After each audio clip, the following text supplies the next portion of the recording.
watch MLB legends and stars tee off on the inaugural Capital One MLB Open at Shadow Street. It's November 18th at 9:30 p.m. Eastern on TNT, streaming on HBO Max. Go to MLB.com/golf for more details. Let's send it over to Autumn Johnson. As Sister Jean passed away ahead of the season at 106 years old, she is nothing short of a legend. This season, the women's team is carrying that legacy forward, wearing Sister Jean patches on their warm-ups and her logo, now proudly displayed inside Gentile Arena. It's a powerful reminder that her faith, her spirit, and her love for this program continue to shine through in the Rambler family. Kira Chivers told me they would meet with Sister Jean, pray with her, and that she poured into this women's team just as deeply as she did with the men's. And her words still echo after every blessing. Amen. God bless and go. Welcome back to the Gamefield Pavilion. I love that so much. I mean, the way that Sister Jean galvanized the spirit of sports and just the unified attack that she wanted to see from them. I mean, it's carrying through for sure. Kira Chivers at the line as we resume. So far, UConn using the same formula they used to beat Florida State. Their defense leading to offense. 9 of their 12 points have come off takeaway. And 6 of them have been steals. So those are live ball turnovers. Not the fact that they're turning them over solely, but it's how they're turning them over and when. That's a block. And Nunez, who's been dealing with that left shoulder injury, as you can see, is UConn's first player from South America. English are their third language after Spanish and Italian. Take a look at it right here. Not in time or squared up. That's why that was called a blocking foul. There's no restricted area in women's basketball collegiate level. Strong still off the mark. Got a couple of assists aboard, yet to score. Look at the patience here in the quarter court by Loyola, just trying to dissect. But look how far out they are to start their offensive sets. It's just tough to get the basketball inside. Nunez leads the break, shovels it over to Strong.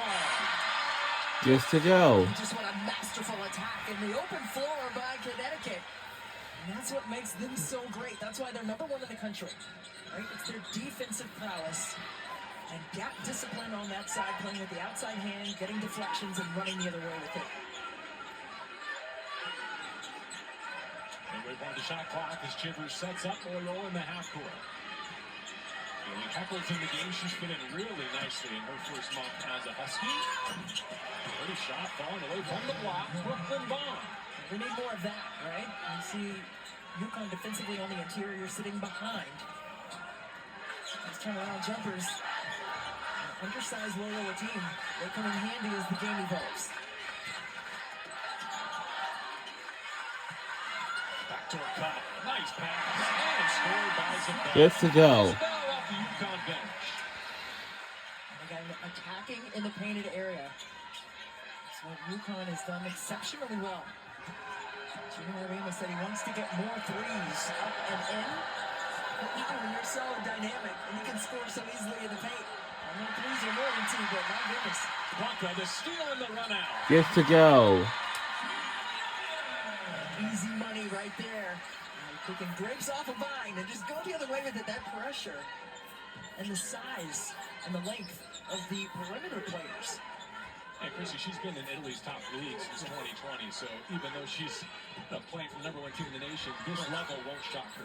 No question. I mean, I played in Italy, and it is definitely a different thing. I mean, you got these young players on the international level getting a ton of invaluable experience. Heckle on the move. Just to go. But Showtime completion of a pass by Azzi Fudd.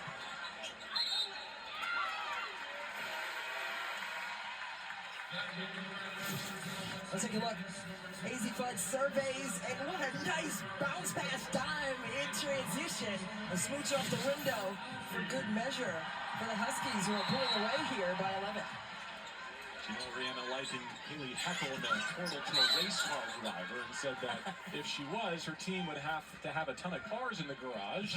The implication, she probably would crash a few with the pace she plays with. Yeah. Remember, I crashed the go-kart on the steep hill that we had in our driveway, so I get that notion. Too fast, you gotta slow down, maybe. But she gives them a jolt off the bench, and has been even better offensively than I think they understood when she arrived. Yeah, no question about it. Easy Foot got that with the inside hand. Had she deflected that with the outside hand, they would have been off and running yet again in the open floor.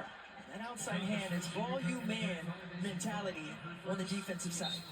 Right, number one thing, you get a free and easy steal possibility. But number two, if you go with that inside hand closest to your opponent, you can get a foul if you don't give enough space.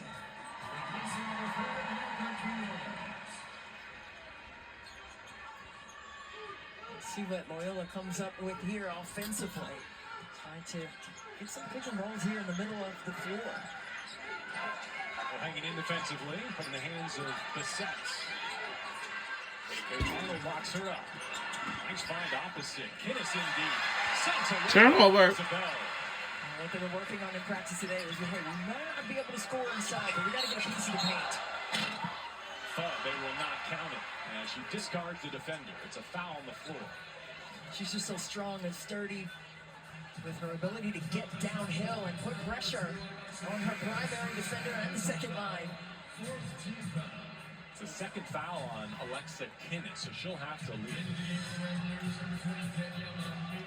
Loyola, they're going to have a lot of difficulty trying to score the ball in the painted area because of the size advantage that UConn possesses.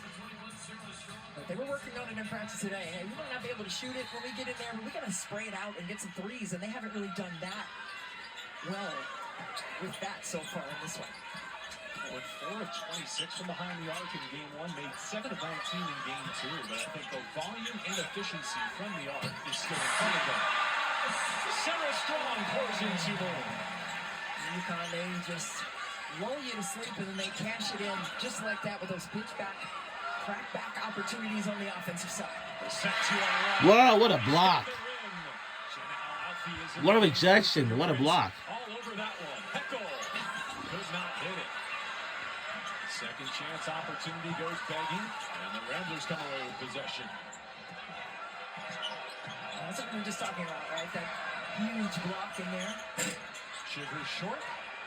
How about from the elbow? 0 for 2 on the trip, and the rebound to Zabel. Yeah, those wide open shots. I mean, your margin of error is so small against a team like UConn. You got to knock in those open ones, especially inside the arc. Shot clock turned off for Heckel and the Huskies. An ill-advised pass. Final seconds. Shivers. Oh. And after one, it's 22-19. UConn, the number 1 team in the nation. A team that's trailed for a total of 1 minute and 46 seconds so far this season.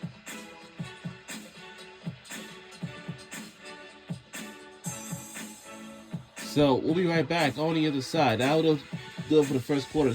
Quarter number 2 is up next.